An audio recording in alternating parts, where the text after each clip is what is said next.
né? Tem aquele ditado que diz do Chapolin: quem poderá me defender, né, do coronavírus? Eu lembrei dessa frase, né? E de repente apareceu o Chapolin. E hoje a humanidade está esperando por esse salvador da pátria para trazer a solução, a cura, né, para resolver o problema que o mundo enfrenta, que é o coronavírus, né?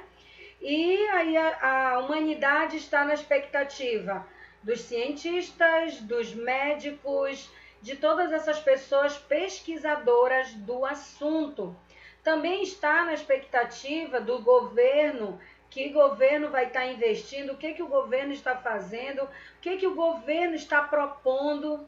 E aí, junto com a crise do corona, nós estamos diante agora de uma crise econômica, de uma crise política. E aí a sociedade começa a ficar já aflita, já não está mais preocupada com o corona. Agora ela está preocupada de trazer comida para dentro de casa, de saber que o filho não vai passar necessidade, e os políticos estão brigando. A gente dorme, é um político que está lá, né, na Secretaria de Saúde, enfim. Quando amanhece o dia, ele já entregou o cargo, já é outro. E aí não tem estabilidade, e isso vai trazendo insegurança, medo e incerteza para a humanidade. E aí, diante desse quadro, a gente pode pensar: quem poderá nos salvar do caos que nós estamos vivendo, né? Mas louvado seja Deus, porque a palavra de Deus, ela diz e deixa claro para a gente muitas coisas a respeito de um único que pode nos salvar. Na verdade, ele já se colocou e já pagou o preço. Agora só vai depender de nós, é tipo o corona. Descobre-se as alternativas e vai depender da demanda, vai depender do acesso, vai depender de chegar até você essa cura. Então, com relação à nossa vida espiritual, o remédio já foi comprado, já foi descoberto, já foi pago o preço altíssimo, e agora só depende de quem? De nós.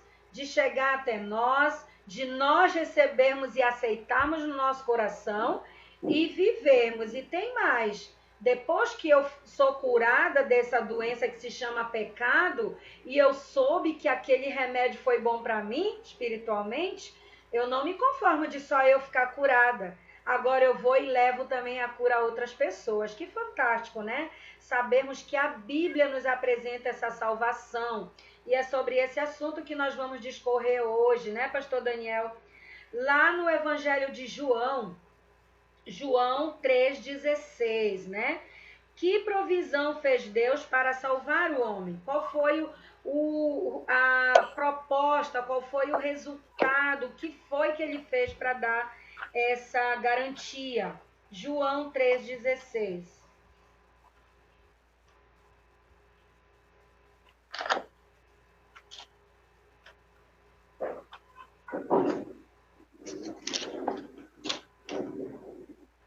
Cadê tua parceira, Ronizete? Ela tá olhando os dois pra mim. Ok, tá bom. Senão ele vai ficar de prontidão, é 3, é? 3,16, isso. 16. Candidatas à leitura. Pode Vai ser lá, eu. Ronizete, pode ler. Porque Deus amou ao mundo de tal maneira que deu o seu Filho unigênito, para que todo o que nele crê não pereça, mas tenha a vida eterna. Amém. Muito bem, Ronizete. Obrigado, pastor Noemi, pela introdução do tema de hoje, e um tema que tem tudo a ver com a realidade que o mundo procura hoje, o mundo que é um escape, né? O mundo que é uma resposta. E lá no fundo, as pessoas, o que elas precisam mesmo é de salvação. E o verso que a Ronizete acabou de ler diz que Deus amou tanto o mundo. Interessante que a expressão que a Bíblia usa, porque Deus amou o mundo de tal maneira. O que quer dizer essa expressão de tal maneira? de tal forma, de tal maneira, de maneira tão extraordinária, de maneira tão sublime, de maneira tão magnífica, de maneira não egoísta, que ele amou de tal maneira que a única opção que ele achou foi entregar o seu filho unigênito, para que todo aquele que nele crê, ou creia nele, não pereça, mas tenha a vida eterna. Então, 2 pontos. A pergunta é: que provisão fez Deus para salvar o homem? E eu destacaria aqui nesse verso 2 pontos. O primeiro é o grande amor de Deus. Deus não amou assim, mais ou menos.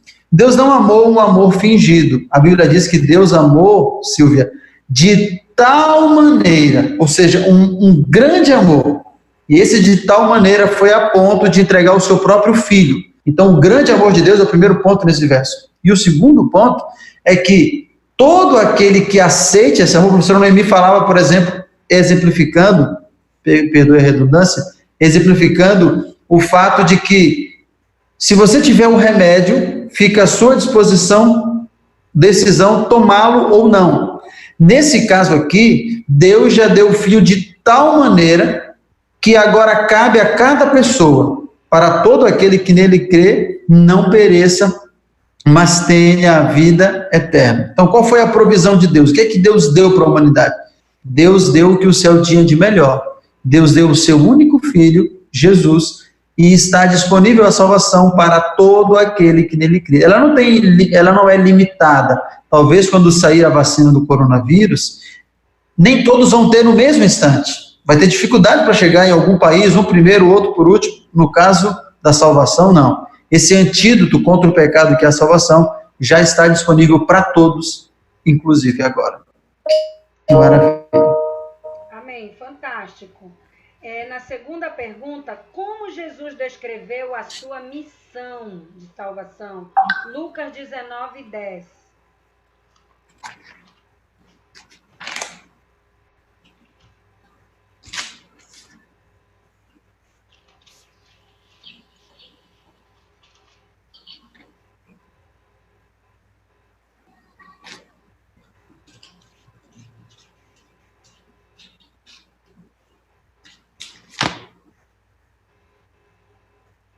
Bem? Amém. Vamos ouvir agora a nossa amiga Silvia. Lucas 19:10, né? Isso. Porque o Filho do Homem veio buscar e salvar o perdido. Amém. Muito bem. O Filho do Homem veio buscar e salvar o perdido. Qual era a condição que nós nos encontrávamos? Ou por que essa missão de Jesus ela é tão importante? Muitas pessoas hoje, Silvia, com base naquilo que você leu, eu quero fazer um comentário. Muitas pessoas hoje, elas chegam ao absurdo de dizer assim: olha, mas eu não pedi para Jesus morrer. Ele morreu, eu respeito, mas eu não pedi, eu não precisava, então assim, eu não tenho nada a ver com isso. Então, sem ter a noção de que todos nós, antes de Jesus morrer, nós tínhamos a condição de pecadores mortos, condenados à morte eterna. E aí Jesus assume uma missão. Ele diz: Pai, o ser humano pecou, ele fala para Deus, e eu vou lá resgatar o ser humano. Então, como é que Jesus descreve a sua missão? Ele veio a esse mundo buscar e salvar o perdido. Há um outro texto da Bíblia que diz assim, que não há um justo sequer na terra, porque todos pecaram e carecem e precisam da glória de Deus. Então, por mais bonitinho que alguém possa ser, por melhor que ele tenha a sua condição financeira, por melhor que seja a casa que ele more, todos nós, nesse aspecto, estamos na mesma condição. Somos pecadores e precisamos do plano de resgate de Jesus em nosso favor, senão a gente não é nada. Quanto antes aceitarmos esse presente, nossa vida será melhor. Então respondendo a segunda pergunta, como Jesus descreve a sua missão? A missão de Jesus é a missão de buscar e salvar o perdido, isso é o que mais importa e é o foco principal do plano de Deus. A sua missão, né? O seu foco. Seu foco. Na terceira, Jesus cometeu algum pecado para ele morrer, para ele merecer essa punição, vamos dizer assim, Essa Ronizela vai querer responder. A Ronizela vai querer responder essa pergunta, tenho certeza. Hebreus 4,15, lá no Novo Testamento, lá quase no finalzinho.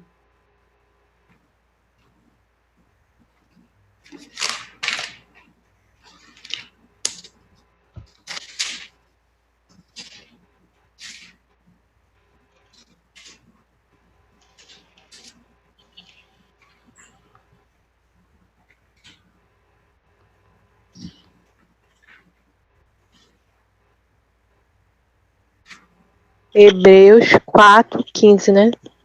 4:15.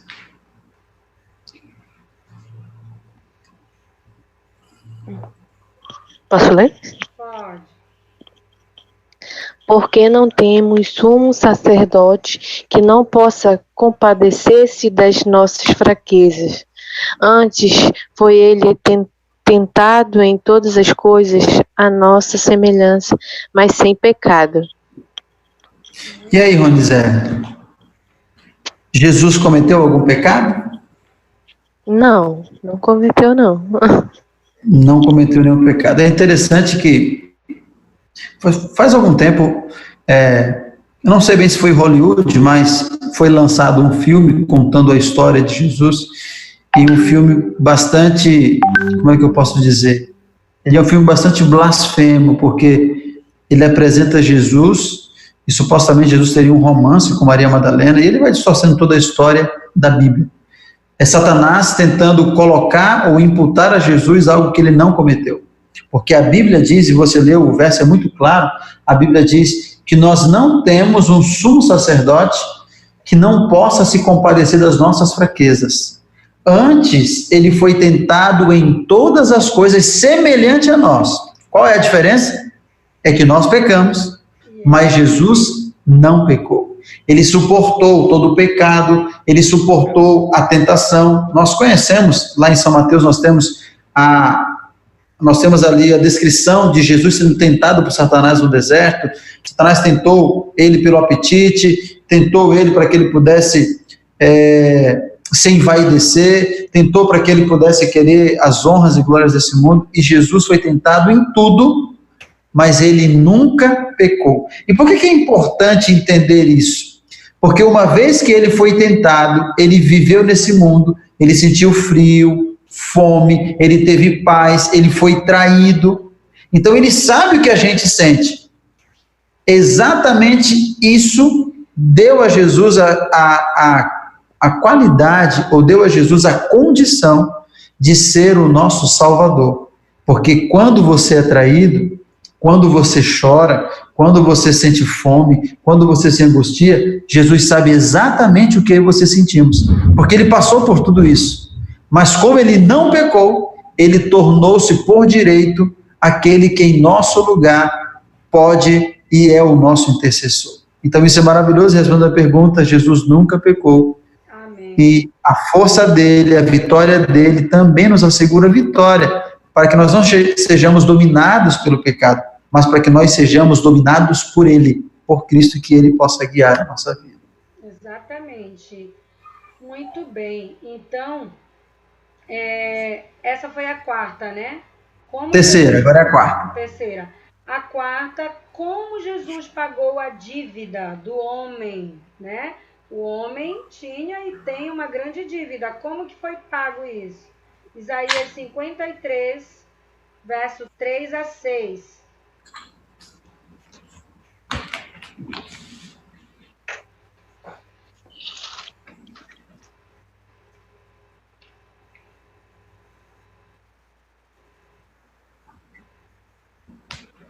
Isaías 53, de 3 a 6.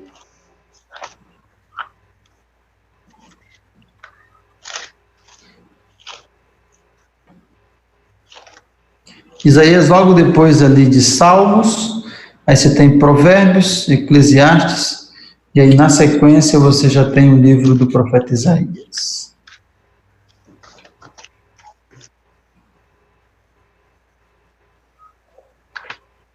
Controle. Já, Ronizete? Pode Já. ler, Silvia, pra gente, por favor. 53, do 3 ao 6, né? Isso mesmo. Era desprezado e o mais rejeitado entre os homens, homem de dores e que sabe o que é padecer. E como um de quem os homens escondem o rosto, era desprezado, e nele não fizemos caso. Certamente ele tomou sobre si as nossas enfermidades e as nossas dores levou sobre si. E nós o repudiávamos por aflito, ferido de Deus e oprimido. Mas ele foi traspassado pelas nossas transgressões e moído pelas nossas iniquidades. O castigo que nos traz a paz estava sobre ele, e pelas suas pisaduras fomos sarados. Todos nós andávamos desgarrados como ovelhas, cada um se desviava pelo caminho, mas o Senhor fez cair sobre ele a iniquidade de nós todos. Muito bem, parabéns, Silvia, obrigada. Então, A pergunta é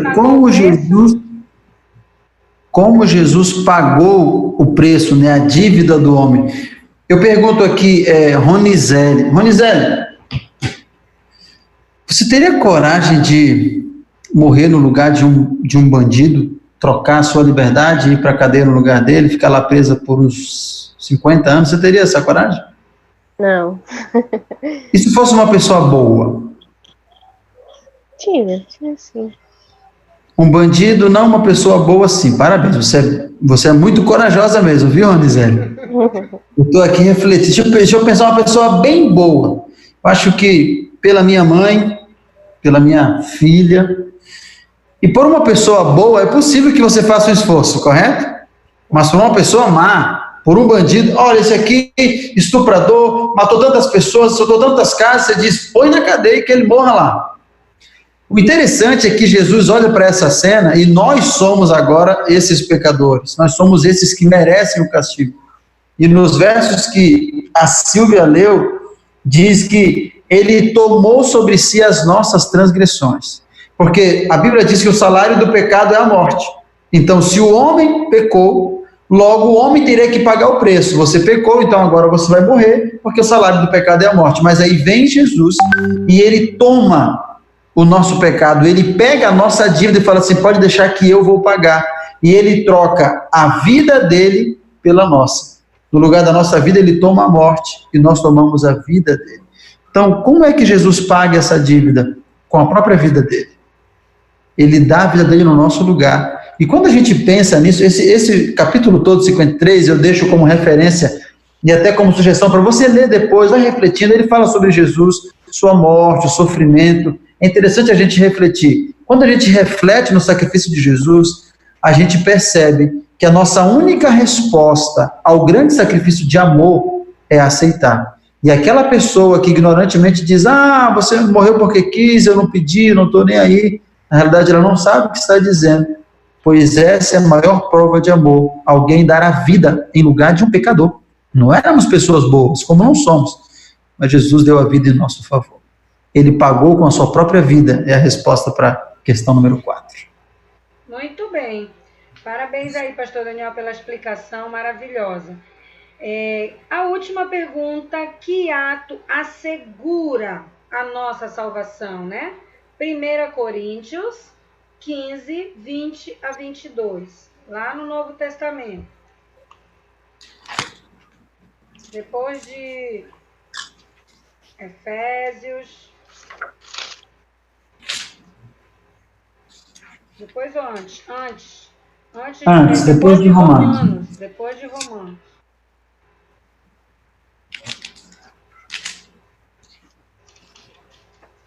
Qual o capítulo? 15.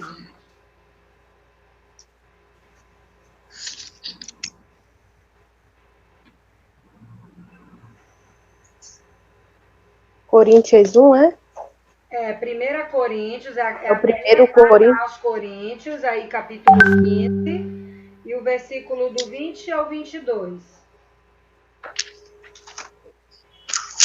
Tu tá em Romanos, pode vir mais para frente, que é depois do Romanos, Ronizele. Eu tô vendo a tua página, vem mais para frente. Tá. Isso, chegou. A senhora Noemi tem um olhar, hein? Puxa. E a águia. Olho biônico. 20, 22. 15, 20 a 22. Lê pra gente, Roniza. Mas, de fato, Cristo ressuscitou dentre os mortos, sendo ele as primícias dos que dormem. Visto que a morte veio por um homem, também por um homem veio a ressurreição dos mortos. Porque, assim como em Adão todos morrem, assim também todos serão vivificados em Cristo. Muito bem. Obrigado, Ronizete. Muito bem. Então, de acordo com a pergunta, qual é o ato que assegura a nossa salvação? Eu queria me concentrar no final do verso 22, quando a Ronizete leu assim, ó, porque assim como em Adão todos morrem. Ronizete, você consegue entender essa expressão da Bíblia? Quando ela diz assim, porque assim como em Adão todos morrem. O que você acha que quer dizer isso? Por que está o nome de Adão aí? O que Adão tem a ver com isso?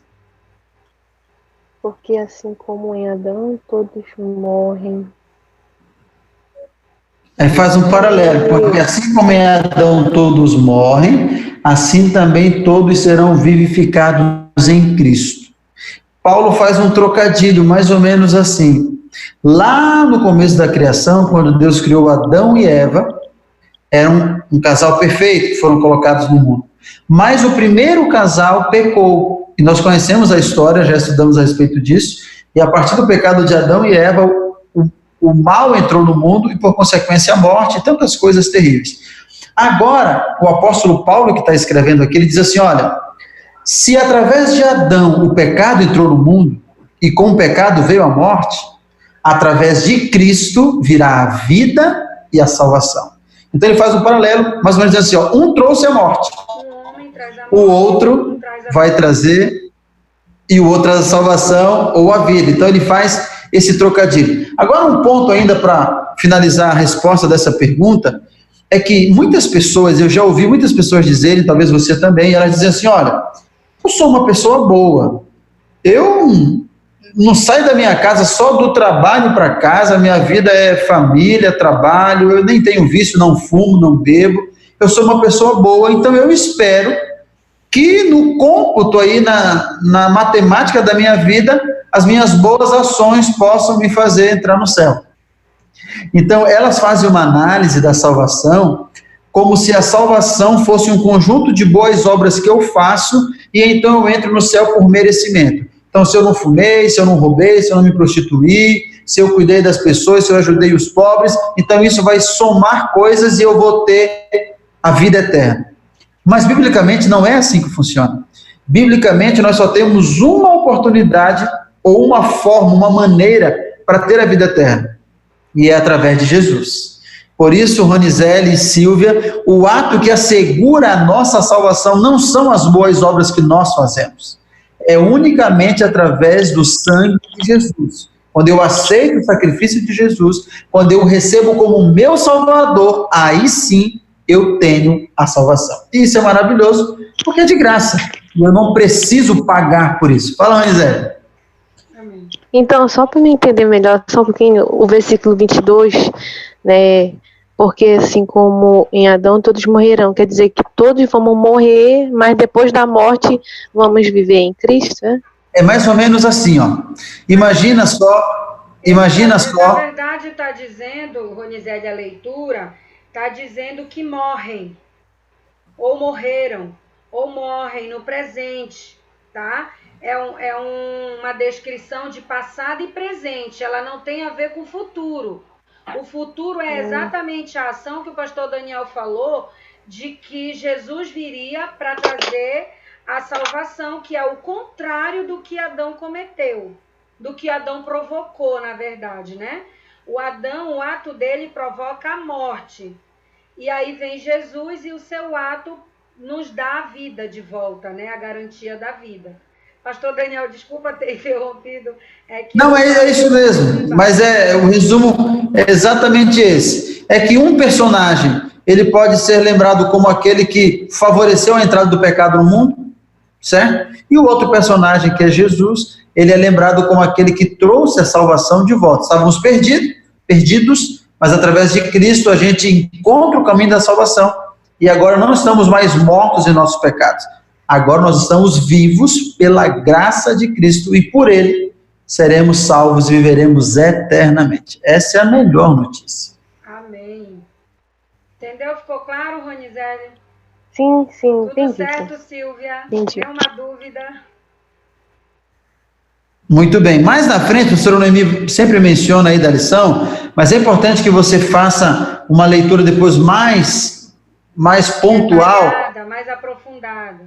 para entender exatamente sobre esse Salvador, quem ele é, o seu papel, quais as consequências do pecado. Então você vai fazer um estudo mais aprofundado na lição 5, que já está à sua disposição também. Isso, perfeito.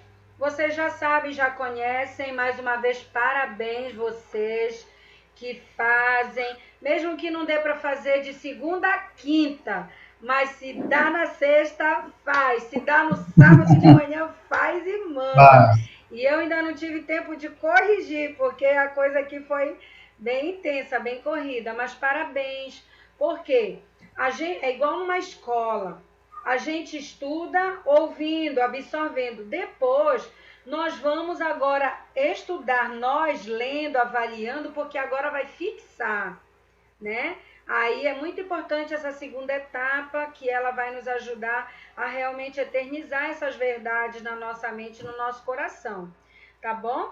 E agora nós vamos compartilhar, né? O pastor Daniel, a Ronizete falou um pouquinho da semana dela, e aí eu estava perguntando para ela o que ela tem feito, né? Como é que está sendo e tal, e aí ela compartilhou, né, que ela tomou uma decisão. Conta aí, Ronizete.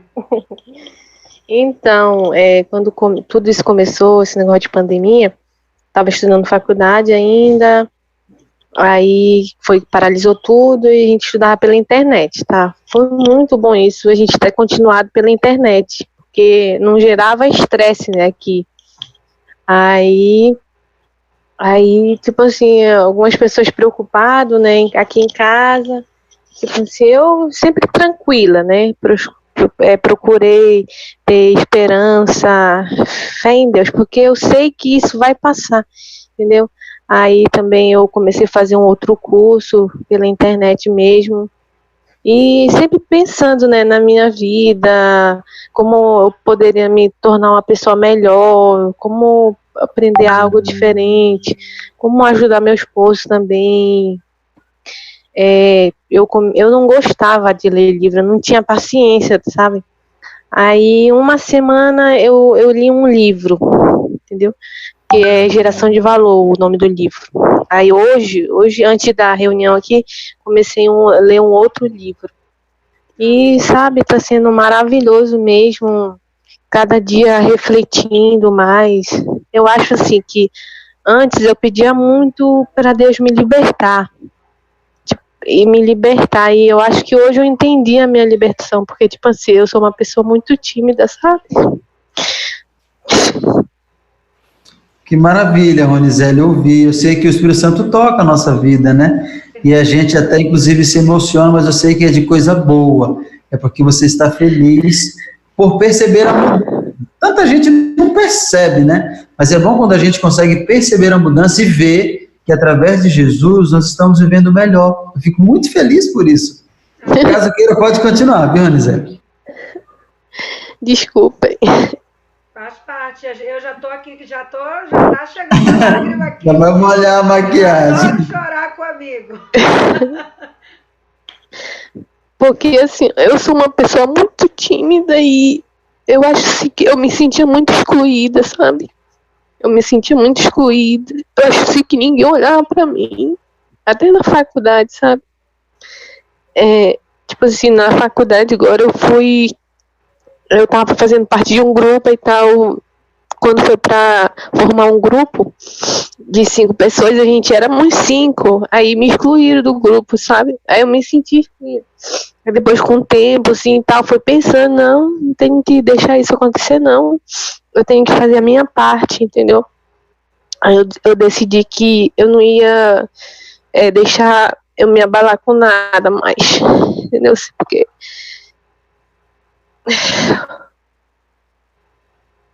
Parabéns, Ronizete. Deus seja louvado. Vida nova. Mas aí eu tô conseguindo. Eu tô conseguindo, graças a Deus. Ô, Ronizete, mas se você não me dissesse que era tímida, eu não ia perceber muito, não. Porque você sempre lê, participa, comenta. Não, mas eu comecei, eu tô até admirando de mim que eu comecei assim, me interagir mais depois que eu comecei a faculdade agora. Que eu disse pra mim mesmo que eu ia começar mesmo a interagir, entendeu? E é isso, é um passo de cada vez, né, Ronizete? A gente vai crescendo, e conforme você for estudando a Bíblia também, você vai aprendendo outras coisas, sua desenvoltura vai melhorar, seu conhecimento, e você daqui a pouco vai estar compartilhando com outras pessoas. Jesus só faz bem para a nossa vida, isso é maravilhoso. Aí eu tô procurando ajudar também as pessoas, eu crio um perfil profissional no meu Instagram, aí eu coloco lá frases de motivação, entendeu? Que legal. Ela não se conformou em só ela experimentar da mudança, né? Então, eu mudo e eu também quero levar outros, né? Exatamente o que a gente estava falando. Eu recebo esse remédio, eu recebo a cura e agora eu também quero levar esse remédio, essa cura para outras pessoas que precisam, né? E é muito legal. Ronizete, eu estou muito feliz nessa tarde de poder ouvir de você, de você se expressar, né? Cada um de nós temos as nossas limitações, né? As nossas lutas, as nossas incertezas, né? E aquilo que a gente quer vencer. E Deus nos dá a oportunidade, muitas vezes, da gente se deparar com situações que em outro momento nós nunca veríamos. Então, quando é que você foi ver, né, a sua limitação? Quando você estava na faculdade, que você precisava interagir, que você precisava se posicionar, e aí você parou e disse, que é isso? Eu tô fora do mercado, eu tô fora, ninguém me enxerga, ninguém me nota. Eu preciso dar uma reviravolta na minha vida, né? Então, isso prova de que muita coisa na nossa vida vai depender das nossas escolhas, né? Nossas atitudes. Decisões. Exatamente. E Ronizete, mas me fala uma coisa. Antes de nós começarmos a estudar, agora isso foi seu âmbito de vida, de profissional, de pessoa. Agora aqui voltando para o nosso âmbito espiritual, o que você percebe que já mudou na sua vida, dentro de casa, seu relacionamento? Você sente Deus falando ao seu coração? De alguma forma, tenta falar pra gente aí o que tem motivado você a estar aqui todo sábado. O que isso está acrescentando na sua vida? Tipo assim, ó, eu sou uma pessoa assim que gosto de honrar com meus compromissos, né? Se eu tenho uma coisa tal dia, então tenho que me programar, me preparar para participar, né? Então, tá sendo muito legal, olha. Tipo assim, não é chato, sabe? É muito legal estar interagindo, assim. Sempre é um novo aprendizado, né? Sobre a palavra de Deus, entendeu? Mas, tipo assim, eu confesso que falta da minha parte dar uma melhorada a mais, entendeu? Mas eu vou sim, eu vou conseguir.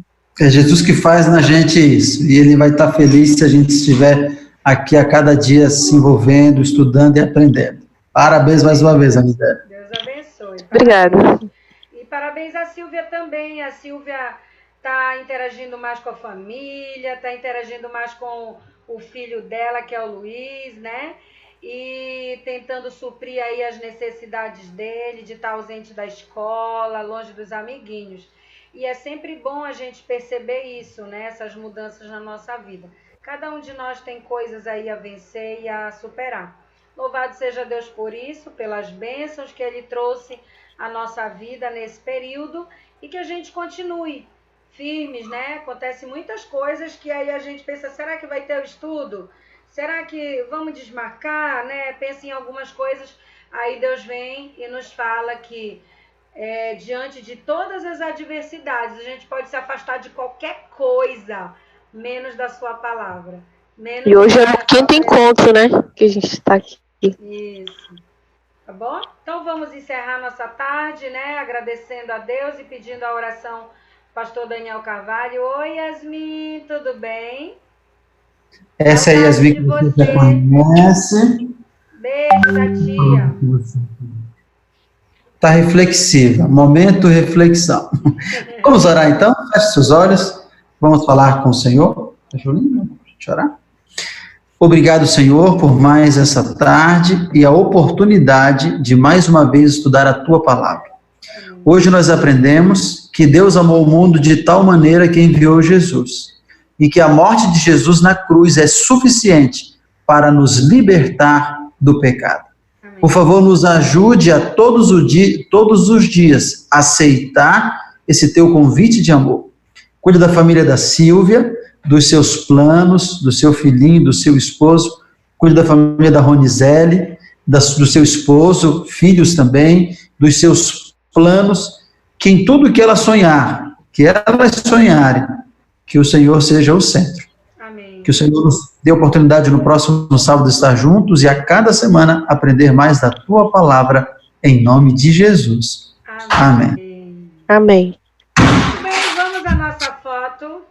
E depois eu vou contar uma novidade para vocês que eu descobri que dava para eu fazer aqui na tela. Eu sempre queria ver nós todos na gravação. E na gravação só aparece de um por um quando vai falando, né?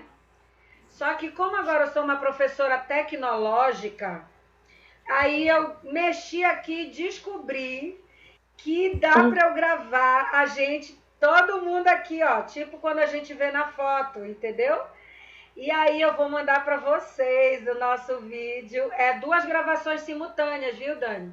Eu sei que você, o pastor Daniel, não sabe a tecnologia que eu descobri. Eu vou mandar depois para vocês, tá? Vai ficar legal. Eu achei que ficou bem legal. Vamos fazer a nossa foto agora. Ansioso para saber. Muy bien. Tá certo.